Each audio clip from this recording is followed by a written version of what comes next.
nuclear waste simply tossed into the water. This was the face of waste disposal for decades. Greenpeace activists tried to prevent this, in vain.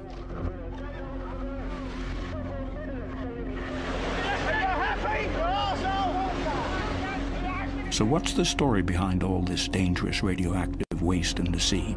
We have been conducting research for a year now in an attempt to find out what became of the barrels of nuclear waste.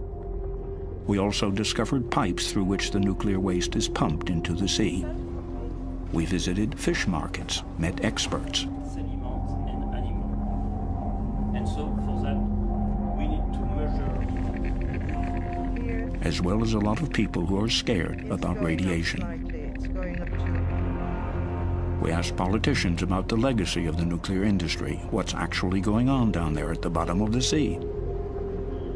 And because the answers turned out to be unsatisfactory, we went looking for the barrels of nuclear waste ourselves.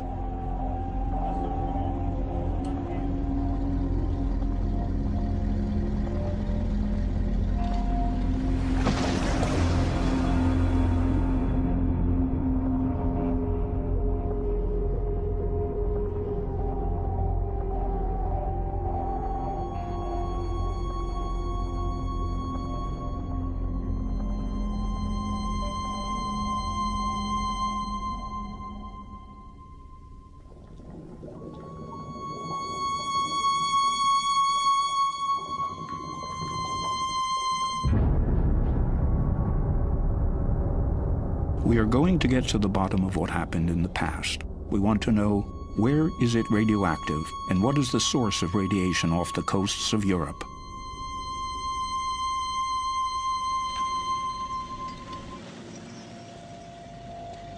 Anything radioactive was dumped in those steel barrels.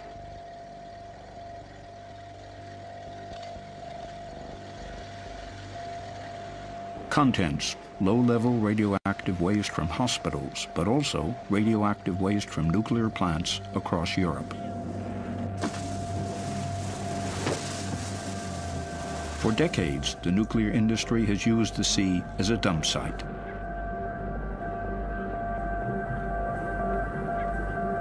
May 1967. In the port of Emden, Lower Saxony, nuclear waste from Germany, Britain, and France will be loaded onto the British cargo ship Topaz. The barrels are to be dumped in at least 4,000 meters of water. The nuclear waste was supposed to be diluted by the water. This is considered to be an absolute certainty. The British crew of the Topaz dumps the radioactive load into the sea. More than 100,000 tons of nuclear waste disappear into the North Atlantic, the Irish Sea, but also into the shallow waters of the English Channel.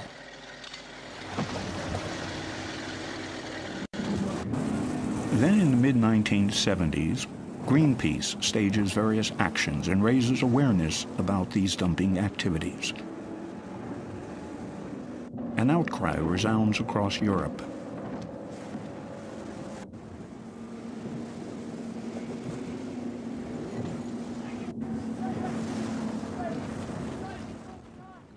"32 years after the boat operations in the Atlantic, we meet two of the activists from that time at the Greenpeace offices in Hamburg. Harold Zindler and Roland Hipp haven't seen one another for a long time. Both fought with great conviction and commitment against the dumping.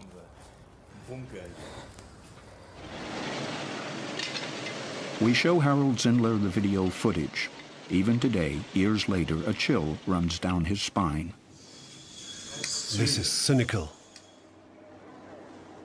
But the nuclear industry was unmoved by the Greenpeace actions. The dumping continued. Environmentalists were criminalized and attacked.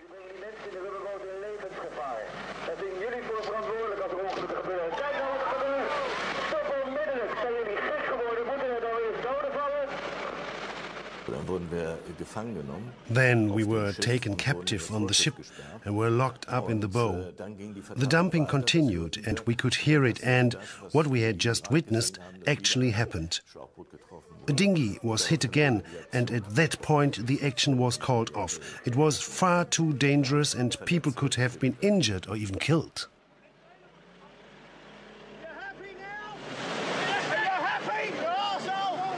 These events took place more than 3 decades ago.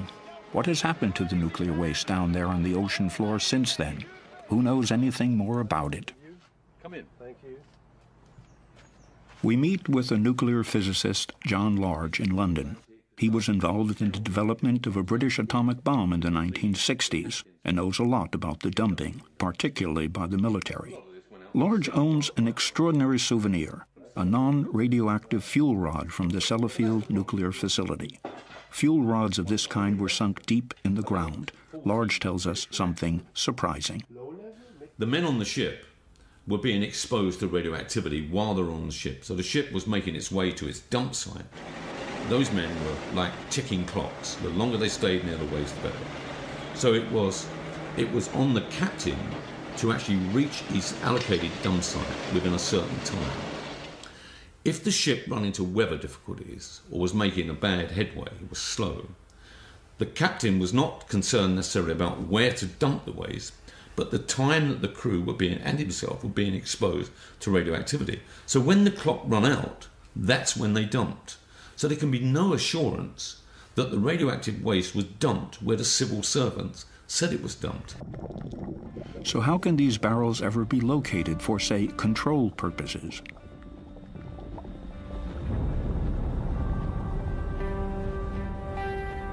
A look at official British dumping inventories raises even more doubt about the accuracy of the information.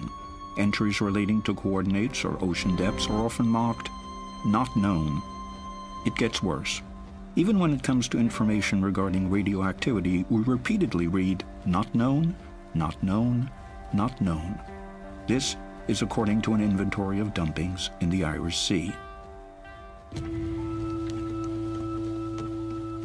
Who could possibly know where the barrels are located? Perhaps the UK Health Protection Agency, HPA, might be able to help, as it is responsible for radioactive waste.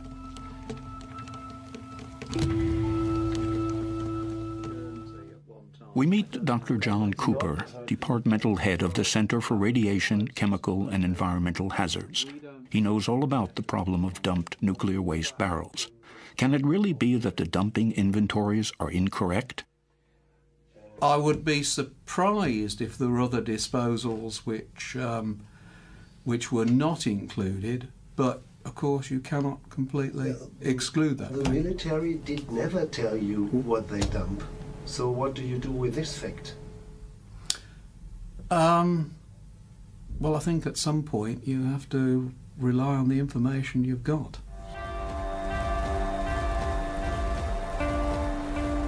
The UK nuclear reprocessing site Sellafield, formerly Windscale. The atomic waste also came from here and disappeared into the Irish Sea, into the Channel, into the Atlantic. The suspicion, highly radioactive nuclear waste may have been dumped. It was officially banned.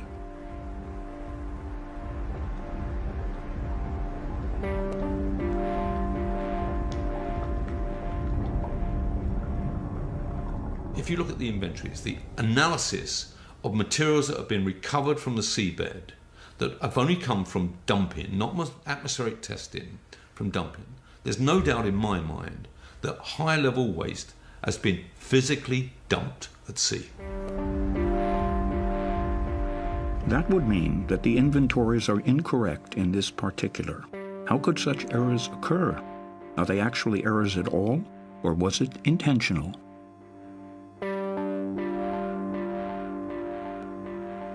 With the powers that are written in a future Michael Meacher might know more about this. He was Minister of State for the Environment from 1997 to 2003 and an opponent of the dumping policy. Charging for workplace parking levies and other measures which local authorities will put into their local charge.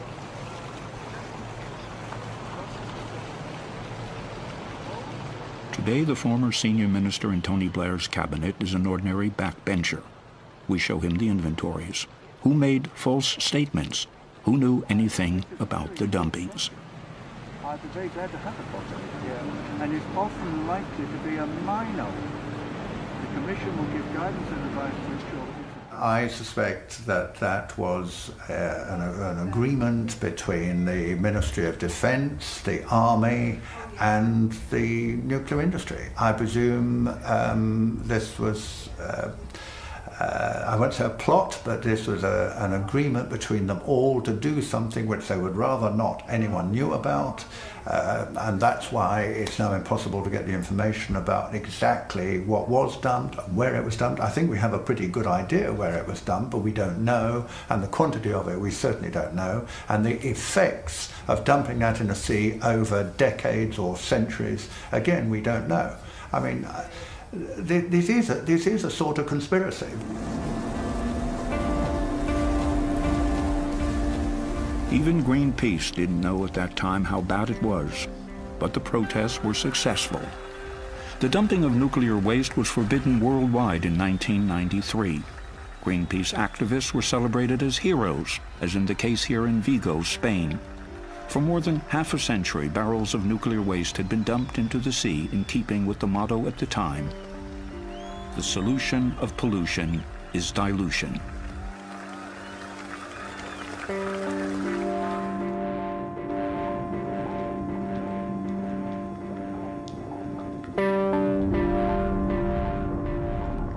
The fundamental underlying problem was that they assumed that if you dilute the radioactivity with tons and tons of water, it's safe to discharge.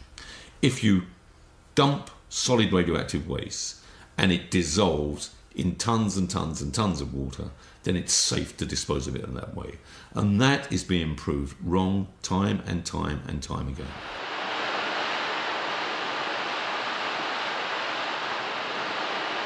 The first evidence that dangerous, highly toxic waste, which has accumulated over the years, simply doesn't disappear through dilution, was gathered by experts after an exploratory trip in the mid-1980s. Germany sent the research vessel Walter Herwig to the Atlantic dump sites. The disposal points were examined. In so doing, the scientists inadvertently salvaged 9 barrels. The researchers found plutonium in the water, in the seabed, and in the fish.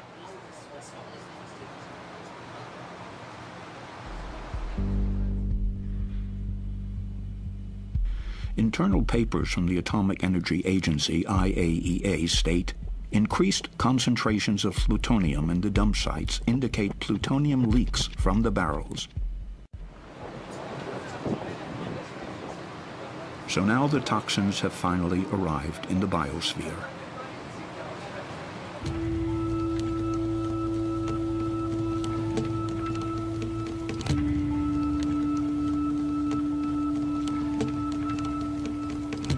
Monaco, seat of the IAEA's marine laboratories. Biologists here are researching the dangers of nuclear waste in the sea.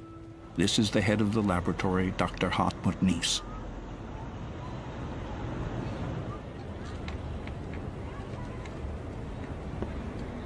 The experts feed contaminated food to marine animals. They want to find out how it will affect the organisms. Dr. Nies and his colleagues are also in charge of the barrels of dumped nuclear waste.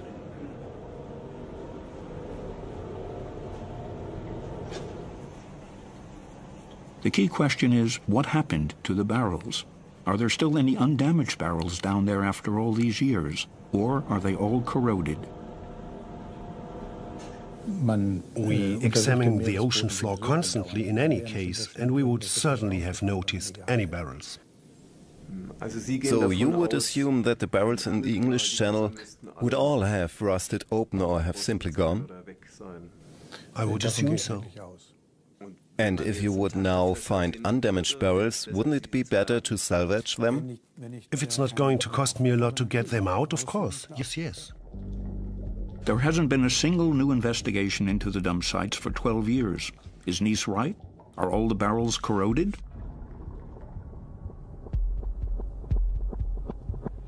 We decide to have a look for ourselves. Herd Deep, an underwater channel in the channel close to the Channel Islands, is the only dump site within range of our resources and capabilities.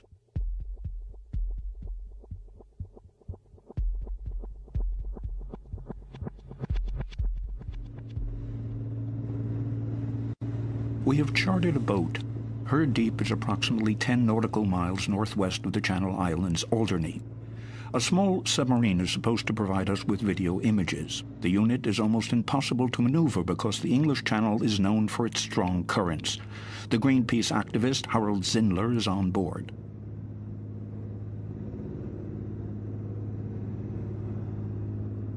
If I had the resources, I would fetch up a barrel immediately and dump it on the doorstep of those responsible. It is irresponsible. More than 28,000 barrels of nuclear waste have been dumped there. It's unbelievable. Herd Deep's special attribute: thousands of barrels of nuclear waste are not stored at a depth of 5,000 meters, but are sitting there in a mere 100 meters of water. Tension mounts. According to the inventories, there are munitions from the war down there, as well as nuclear waste.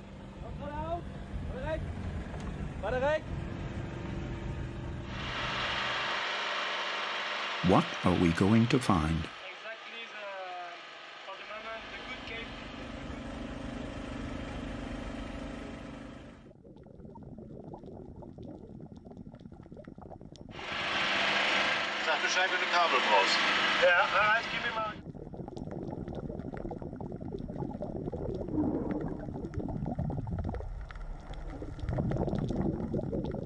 We filmed a nuclear waste barrel on the first dive, undamaged. So there are sealed barrels still down there which could be salvaged. Of course, we are not permitted to salvage the barrel.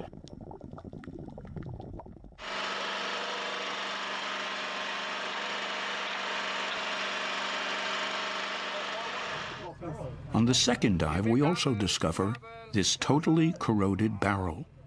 Up on the boat, the find leaves Harold Zindler upset. What shocked me most here, we discovered barrels very close to land in 140 meters of water in a place where we can even see Alderney and are looking towards France, which is barely 30 minutes away.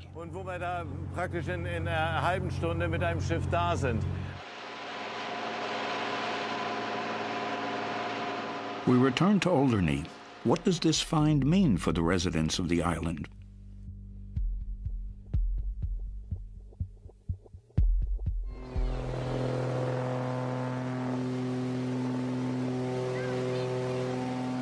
Professor Chris Busby approaching Alderney. The physicist was here decades ago. A doctor had asked him to come. There was an unusually high incidence of cancers on the island. Busby has been actively campaigning against the dangers of nuclear radiation for years now. He is regarded as something of an enfant terrible, stubborn and awkward. Rather than to listen to his pointed opinions, he is the sort of person whom the authorities prefer to stigmatize.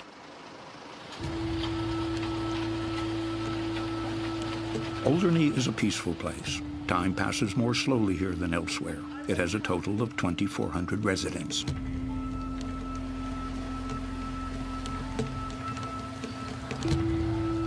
The island is also a refuge for well-to-do British pensioners. But the place may not be as idyllic as it at first seems.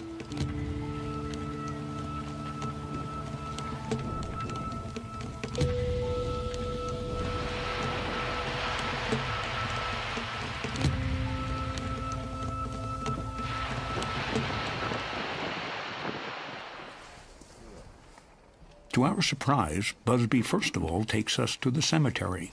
According to the thesis, you have to look for the victims. That will tell you more than any maximum radiation levels.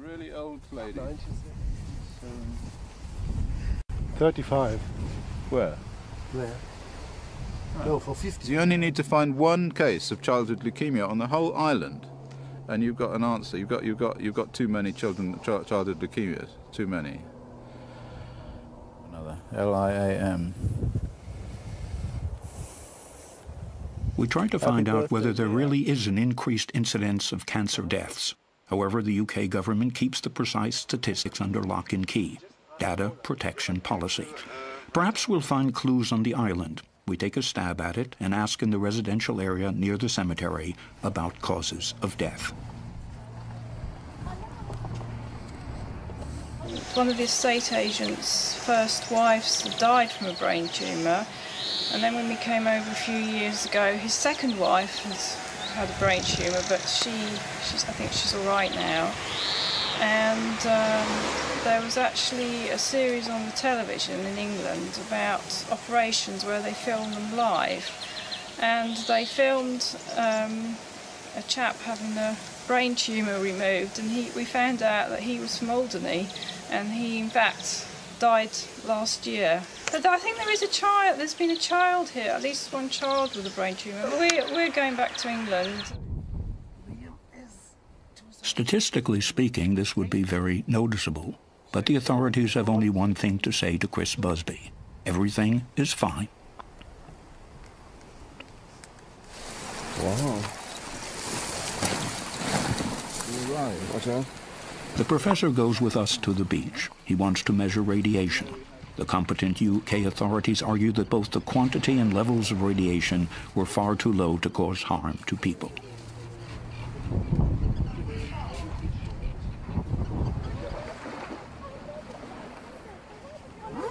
What we have learned since the 1980s is that material that goes into the sea comes back to land.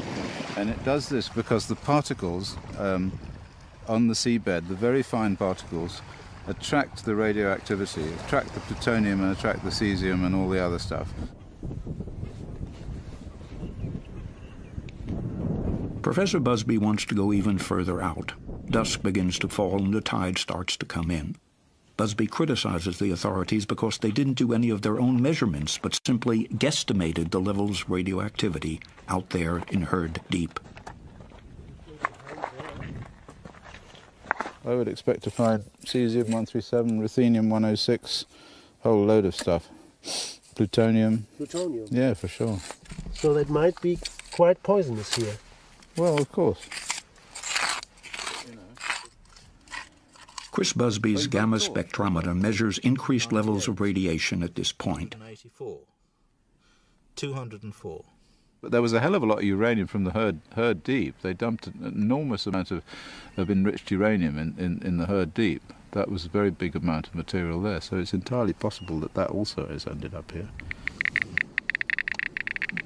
We also take readings with our Geiger counter.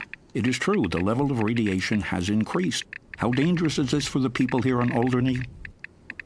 Only requires one cell to be damaged to go on to form another cell and another cell and another cell and eventually form cancer. So every single dose, right down to a single radionuclide decay, has a finite probability of causing cancer.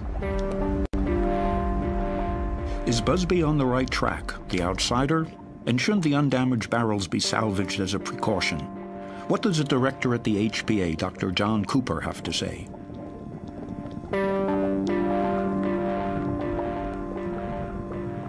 I don't think there was a great risk, a significant risk from the disposals at Herd Deep. Even if it is only 100 metre? Yeah, it's probably something you wouldn't do these days. I think the best way of approaching this is to leave the material where it is. We chase up the Atomic Energy Agency, competent in these matters. How does the agency evaluate the dangers of these dumped barrels? We have seen that the sea's capacity for dilution is so vast. We have seen in the discharges from Sellafield and La Hague, which have drifted with the currents over many years, that if this water were not seawater, then it would be suitable as drinking water. However, there are differing opinions about this. Professor Klaus Gruppen has published textbooks on radiation protection. So, what about dilution in seawater to levels that would meet the standards required of drinking water? And is everything really hunky-dory? If the amount in which it is diluted is infinitely vast, if I discharge it into outer space, then it might be well diluted. But the Earth is a very small celestial body, and the concentration is constantly growing. Our conclusion: the radioactivity is only spreading out instead of disappearing altogether through dilution. There are no exact details about the location and number of barrels, and there is disagreement as to whether they should be salvaged.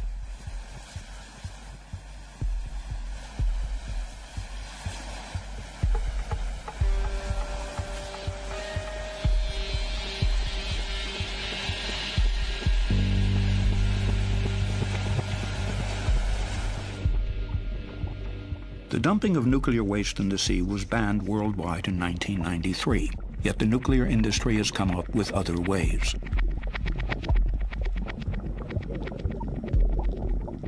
They no longer dump the barrels at sea. They built kilometers of underwater pipes through which the radioactive effluent now flows freely into the sea.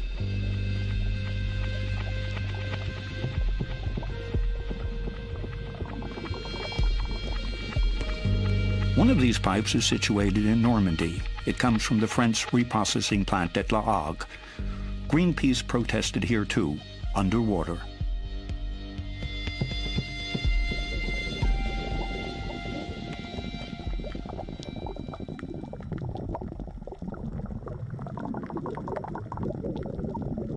To environmentalists, the matter is clear-cut.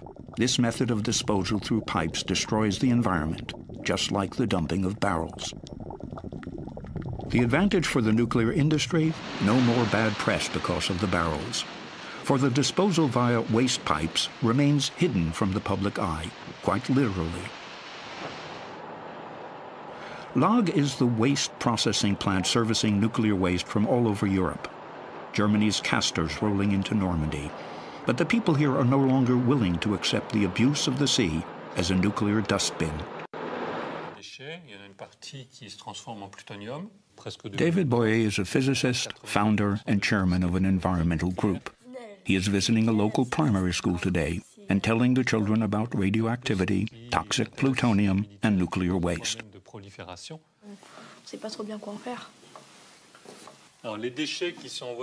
David Boyer asks us to come with him to the fish market.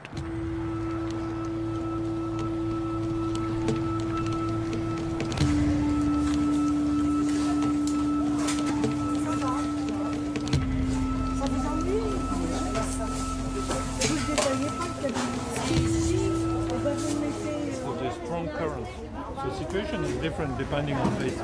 The physicists criticize the assessment criteria relating the health of marine organisms. According to him, Fukushima has changed things. We need to rethink. One can no longer say clean water equals clean fish equals healthy fish. Some of them contaminated and some of them not. It's more difficult with fish because they move around. So one fish picked up someplace, might have been in a radioactive place, get contaminated. So in these mussels, you might find something. So what could be found in this mussel, for example? Some of the radioactive elements discharged by the reprocessing plant, like iodine, cobalt. So it's more like gambling, huh? Like you might be lucky or unlucky. The toxic waste from the reprocessing plant at La Hague is no longer a just local problem for the people of Normandy. According to Boyer, marine pollution is a European problem. If you balance the benefit against the detriment, this benefit is almost zero, except for the local economy. But as a global point of view, it's zero. And the detriment is evident, so of course it is a sin. Boyer travels with us to Ostend, Belgium, 400 kilometers from La Hague. He will show us how far the radioactive toxins have already spread, for their origin has been precisely measured. He meets up with a Belgian activist. He gathers seaweed. The environmental activists distrust the measurements made by the operators.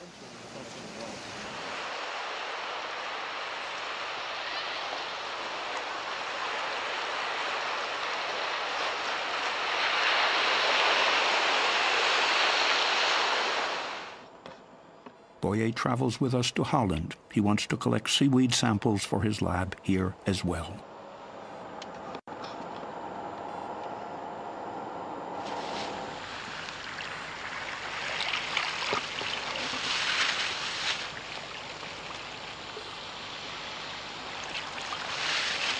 I have the iodine, the seaweeds from Germany there. We collect, this was sent to Accra by a German friend of us who was worrying, is there iodine contamination from La Hague up to Germany? And the answer is yes. We find iodine in the seaweed up to Germany.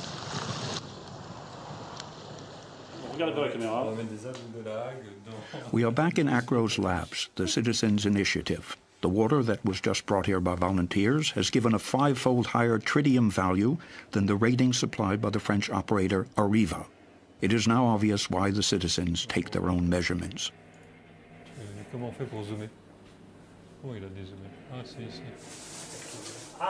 David Boyer has brought some marine animals from the market. Pierre Babet, a molecular biologist, tells us what happened to the animals.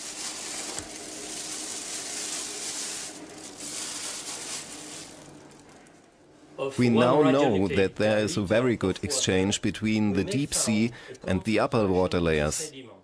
The radioactive toxins accumulate in the food chain.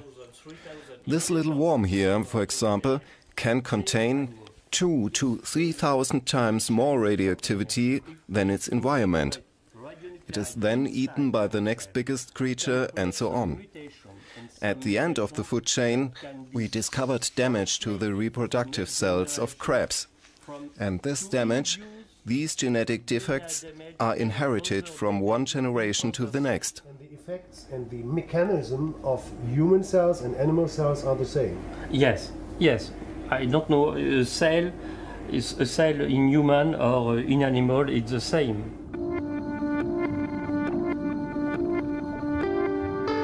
Highly toxic plutonium is found in gray seals off the coasts of Europe.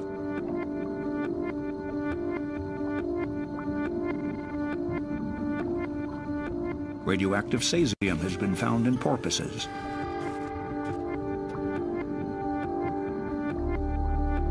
The animal impact upon future generations is unknown, so marine biologists insist every animal must be protected from radioactivity.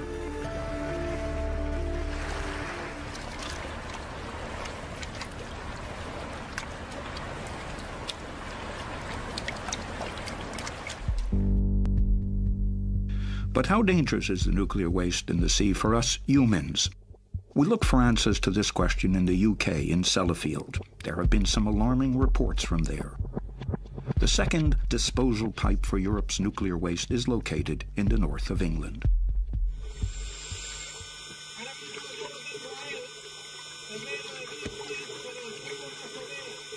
As in France, it was Greenpeace environmental activists who drew attention to the pipe. That was in 1997. Also present, the then 35-year-old Sean Burney. And electricity.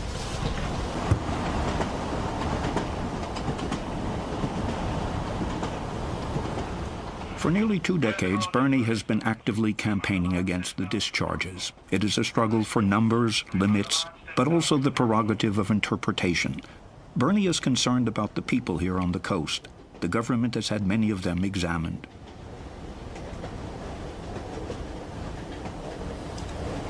You see here, along this coast, there are people living on this beach.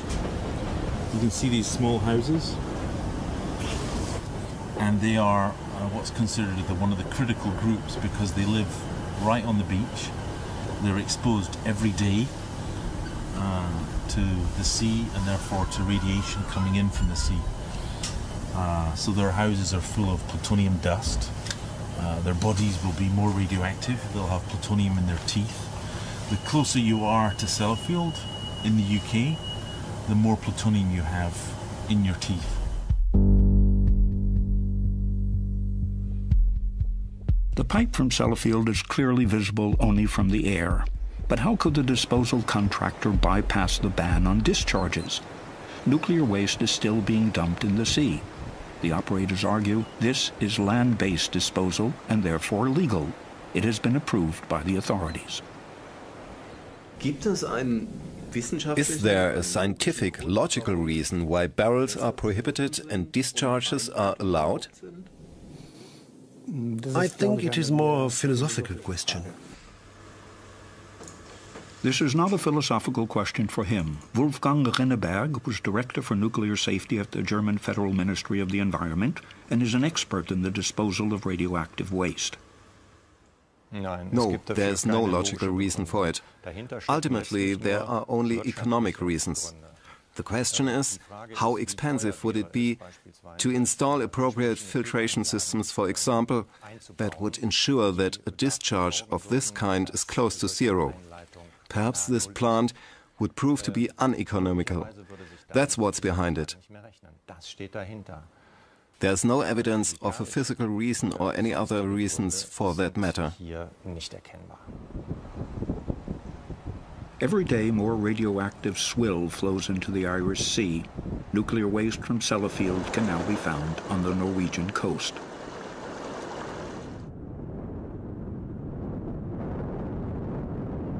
In the meantime, the local residents are given to believe all is under control here on the beaches around Sellafield. The staff at Sellafield make their presence felt. The operators and authorities both claim there is no risk. Checks and controls are being carried out all the time. And yet plutonium can be found here on a daily basis. The toxic waste returns from the sea here as well. It leaches out, it dries, and is left lying on the beach. The people here have long since guessed that the dangers are greater than those responsible care to admit. We're not going to change the world. Little people don't do it. It's the big people that do that. I've never heard any frightening tales. It could be kept quiet, it could be under the carpet, it might not be. But until I know, you know, the sea's being polluted all over the world. The beach at Sellafield has won an award for being one of the cleanest in England. Every day, a groundhog or a small excavator removes plutonium from the beach.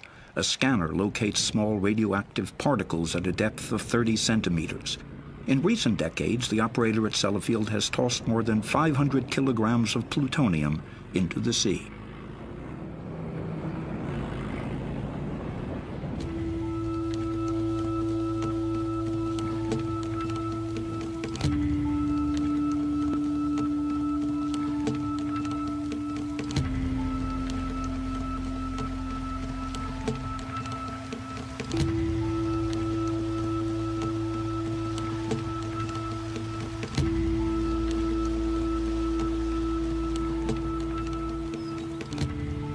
A woman from the Netherlands, Janine Alice Smith, lived inland from Sellafield for many decades.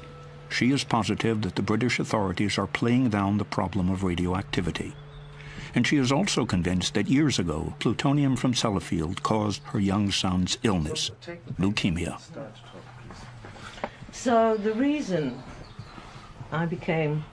We used to go to the beach, and we used to spend lots of time on the beach. And like all babies, he picked up sand, he put it over his head, he put it in his mouth. At the age of 12, he got leukemia. And I then realized that he was not the only one. There were more children in the area. Donald, he did okay. He was diagnosed as a little child, but at the age of 19, he was afraid that it would come back. And Gemma, she died at the age of 7. She had to have a bone marrow transplant, but she died of infection. Windscale, the biggest commercial nuclear reprocessing works in the world. As early as the 1980s, regional television had already reported of the increased incidence of leukemia in children. For journalists, it was obvious that the operator and even the health authorities were in denial about the true extent of the danger. As many as 3 pupils at the same primary school in Seascale developed leukemia. Despite Yorkshire Television's intense coverage of the issue, the discharges continued. In the world. The radioactivity here can be measured quite simply with a Geiger counter. It's in the mud and it's on the beach. Scientist Dr. Philip Day is measuring this radioactive pollution. We tried to find out if there was any truth in these reports. It is strictly forbidden to film around the reprocessing plant at Sellafield, nor is it possible to take photographs on site, nor can we get near to the discharge pipe. It proves difficult to arrange an interview. As a last resort, we finally meet in the car park in front of the plant. What is the link between the radioactive waste and the leukemia cases? Obviously, the leukemia issue is a difficult one. It's been investigated for years by the UK medical authorities, who are the right people to investigate that sort of issue. And their conclusions are that the leukemia excesses around Sellafield, in one particular locality, cannot be due to our operations. On the basis of that reasoning, the beach remains open in spite of the plutonium finds. It has been long since assumed within the scientific community that chronic poisoning, even low radiation doses, can trigger cancer. We drove 10 kilometers inland because it is also possible to find the toxic deposits here. The level of radiation has increased on this riverbank. Janine Alice Smith and Sean Burney show us. It's going up slightly. It's going up to about 30, so that is 3 times nearly what we found sort of lower on the road when we started. And this is a spot which is freely accessible to the public. A bridle path leads along the riverbank. Burney and Alice Smith are critical of the authorities. They believe that they are being deliberately imprecise about their work.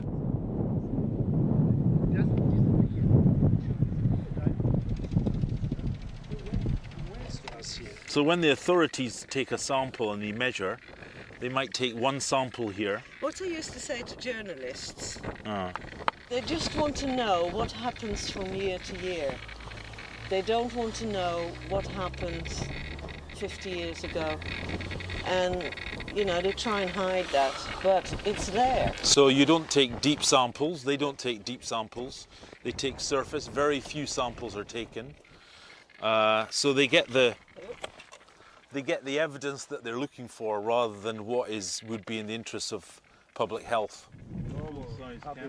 The authorities haven't even measured plutonium at this spot. We take a soil sample and will have it evaluated back in Germany at the University of Mainz. The result turns out to be alarming. The amount of plutonium is up to 10 times higher than the permissible limit. Okay, that's the first sample. The other sample will come from far more. How dangerous is it to live in Sellafield? Professor Richard Wakeford from the University of Manchester doesn't think it's that dangerous. The operators like to quote him. After having worked for almost 30 years in the nuclear industry, he is considered to be one of the luminaries on the subject of radiation risks. Well, I think that's... We go into the corner over there. Prepare the chair over there. Sure, okay. I assess the risks from radiation in an aircraft flight or living in Seascale to be very small, and it should really not be of major concern to parents or anyone else. There are much more important things to be worried about. There are 2 major ideas. Either childhood leukemia is a rare response to a common but as yet unidentified infection, or large-scale urban rural population mixing, there has been an increase of childhood leukemia. I mean, that's very compelling epidemiological evidence. Conclusion. Either a virus or population mixing around Sellafield is responsible for cancer, but not the highly toxic nuclear waste from the sea? I mean, there was... We are confused and ask a German expert, the physician Klaus Hoffmann, a member of the various German federal government's radiation protection committees. We meet the busy scientist in a Bonn hotel. What do you say when UK experts stand there and proclaim that these connections don't exist? Well, they are simply wrong. There is little evidence for the population mixing hypothesis, and there is absolutely no evidence of the virus hypothesis. There is neither a virus, nor are there antibodies. In other words, forget this whole infection hypothesis. These hypotheses that have arisen primarily to explain away any risk from radiation. Das Strahlenrisiko eben wegzudiskutieren. It is no longer possible to explain away radiological risks contained in internal IAEA documents. Here we read of the advantages, low energy costs, jobs. But there is also a record here of the very things Professor Wakeford is refuting. Radiation is indeed responsible for shorter life expectancy and premature death. Cancer is also named as the cause: leukemia, bone cancer, thyroid cancer, lung cancer. Here are private videos from a children's cancer ward in Wales. Professor Chris Busby sent them to us.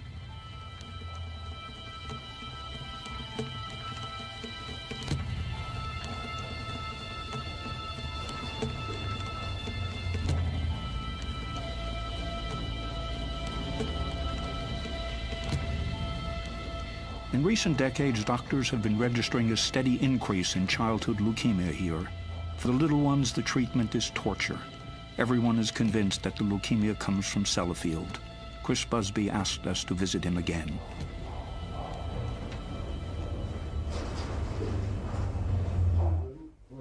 Together with his colleague Richard Bramhall, Busby tells us an incredible story.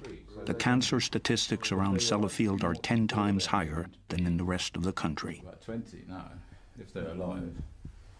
Or else you have to find somebody. They will do anything to cover up the truth. We were leaked that data, the database from the Wales Cancer Registry. Someone had a bad conscience. Eventually the Wales Cancer Registry people said, oh, well, we'll give you the data, but not down to the small areas, but down to like the county district areas, which is much bigger. But when the data came, and I put it on the computer, I found that it was the small area data. It wasn't the big. So whoever had done it, either by mistake or because they wanted to leak it, had given us the small area data. After the Cancer Registry had given us the data, they were sacked. That was it. I put a letter into the British... people were sacked? Yeah, all of them, yeah.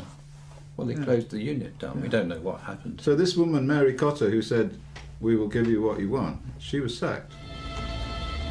Recently, the House of Lords refused to publish current pediatric cancer numbers, data protection policy. And the nuclear industry, it strikes a balance between cancer rates and costs. The effort required to protect people from radiation exposure should also take stock of the cost implications. We want to find out from the UK health authorities, can it really be true? To reduce the doses any further might cost a disproportionate amount of money that could be actually spent elsewhere. So that's the sort of balancing you have to do. Is that supposed to mean that you are prepared to accept a number of cancer deaths? To keep the costs of discharging atomic waste into the sea as low as possible? You are doing that comparison. I'm reading that. And that's no different to what happens in many other areas of decision-making in society. Where do such cost-benefit considerations come from? In our research, we come across the influential ICRP, the International Commission on Radiation Protection.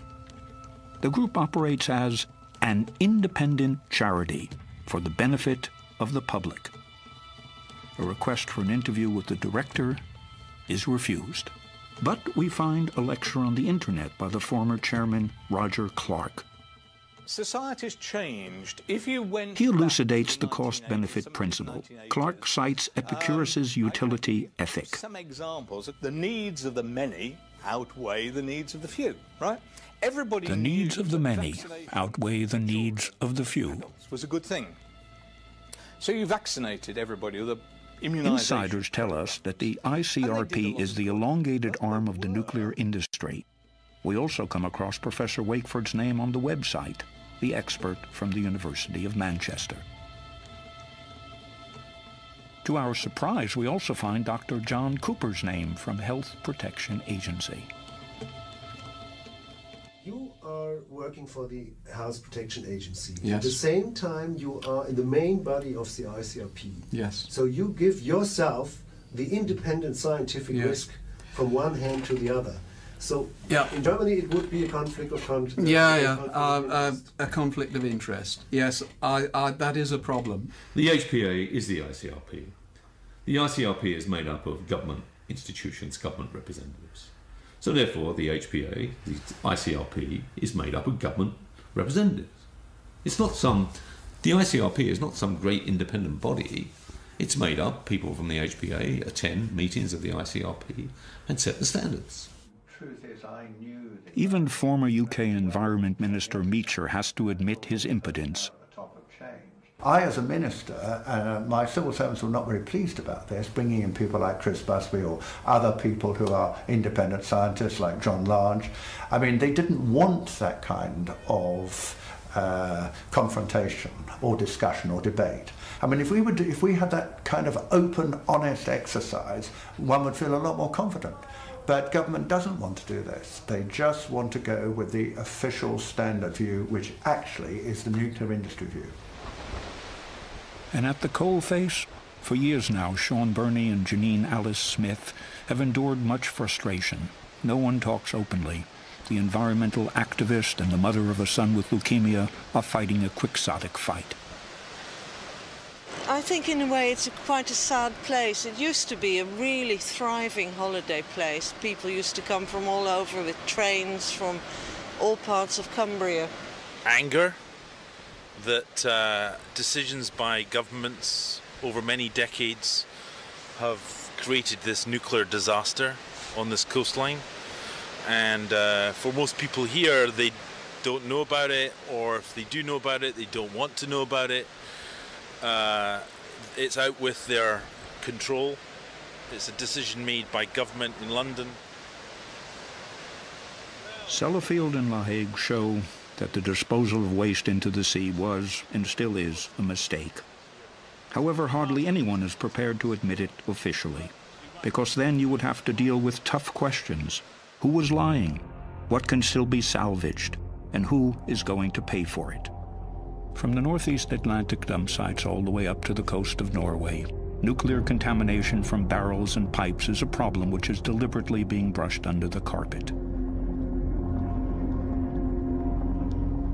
This can only be resolved by sealing off the pipes and salvaging the undamaged barrels wherever possible.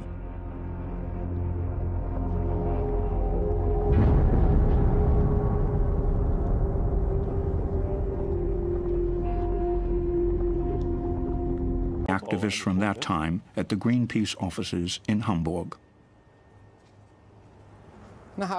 Harold Zindler and Roland Hipp haven't seen one another for a long time.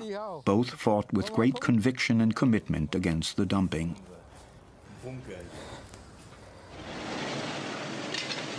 We show Harold Zindler the video footage. Even today, years later, a chill runs down his spine. This is cynical.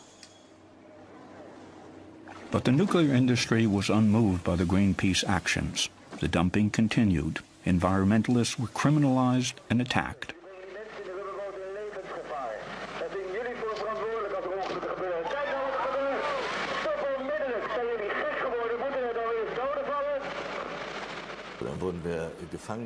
Then we were taken captive on the ship and were locked up in the bow. The dumping continued and we could hear it, and what we had just witnessed actually happened. A dinghy was hit again, and at that point the action was called off. It was far too dangerous and people could have been injured or even killed.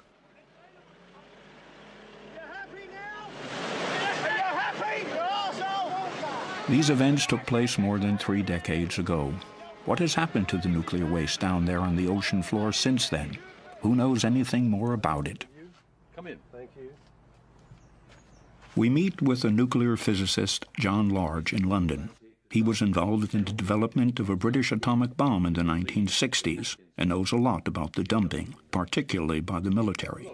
Large owns an extraordinary souvenir, a non-radioactive fuel rod from the Sellafield nuclear facility.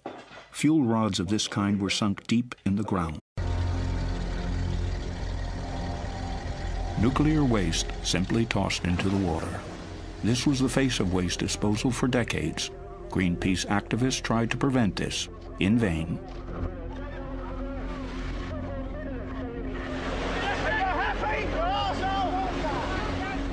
So what's the story behind all this dangerous radioactive waste in the sea?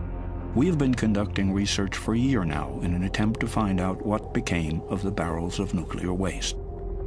We also discovered pipes through which the nuclear waste is pumped into the sea. We visited fish markets, met experts. And so for that, we need to measure. As well as a lot of people who are scared about radiation. We asked politicians about the legacy of the nuclear industry, what's actually going on down there at the bottom of the sea. And because the answers turned out to be unsatisfactory, we went looking for the barrels of nuclear waste ourselves.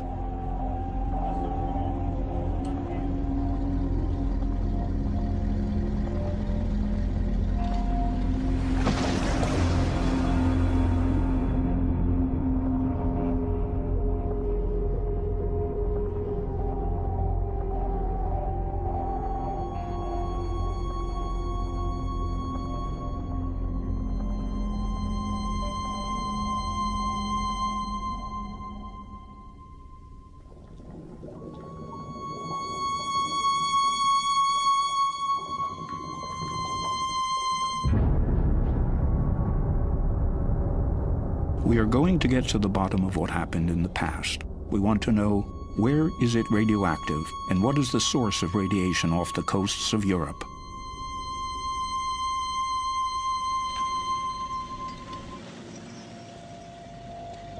Anything radioactive was dumped in those steel barrels.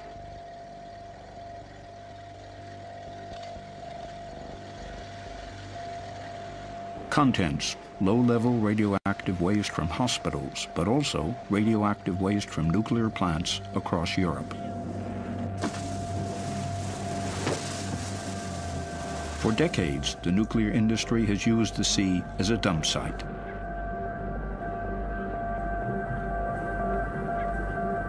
May 1967. In the port of Emden, Lower Saxony, nuclear waste from Germany, Britain, and France will be loaded onto the British cargo ship Topaz. The barrels are to be dumped in at least 4,000 meters of water. The nuclear waste was supposed to be diluted by the water. This is considered to be an absolute certainty. The British crew of the Topaz dumps the radioactive load into the sea. More than 100,000 tons of nuclear waste disappear into the North Atlantic, the Irish Sea, but also into the shallow waters of the English Channel.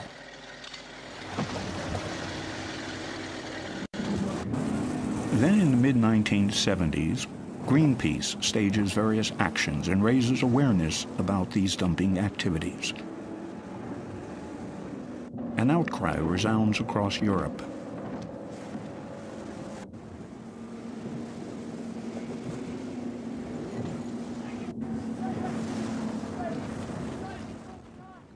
"32 years after the boat operations in the Atlantic, we meet two of these barrels. Can it really be that the dumping inventories are incorrect?" I would be surprised if there were other disposals which were not included, but of course you cannot completely exclude that. The military did never tell you what they dump. So what do you do with this fact? Well, I think at some point you have to rely on the information you've got.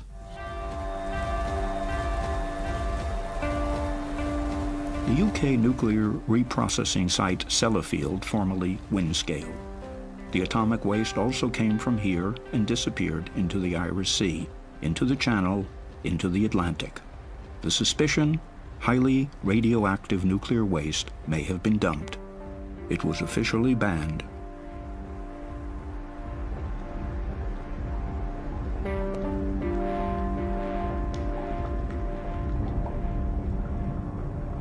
If you look at the inventories, the analysis of materials that have been recovered from the seabed that have only come from dumping, not atmospheric testing, from dumping, there's no doubt in my mind that high-level waste has been physically dumped at sea. That would mean that the inventories are incorrect in this particular. How could such errors occur? Are they actually errors at all, or was it intentional?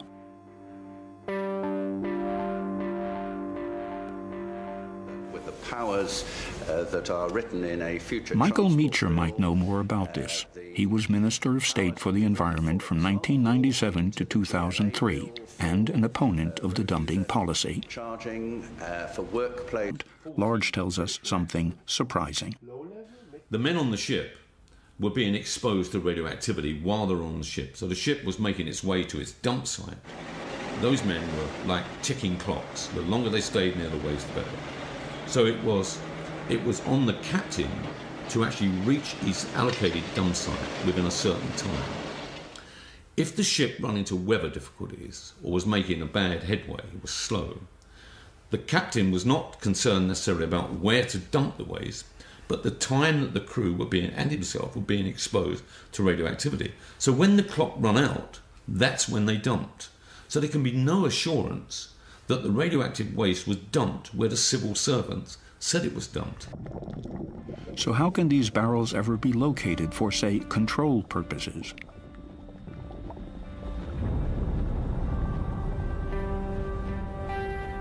A look at official British dumping inventories raises even more doubt about the accuracy of the information.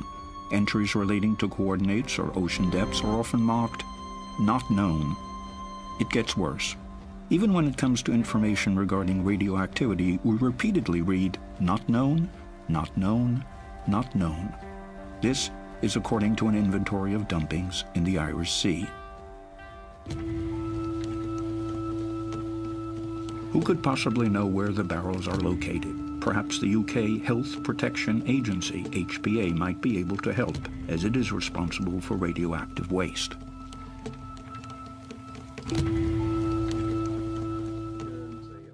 We meet Dr. Joan Konner, departmental head of the Center for Radiation, Chemical and Environmental Hazards. He knows all about the problem of dumped nuclear waste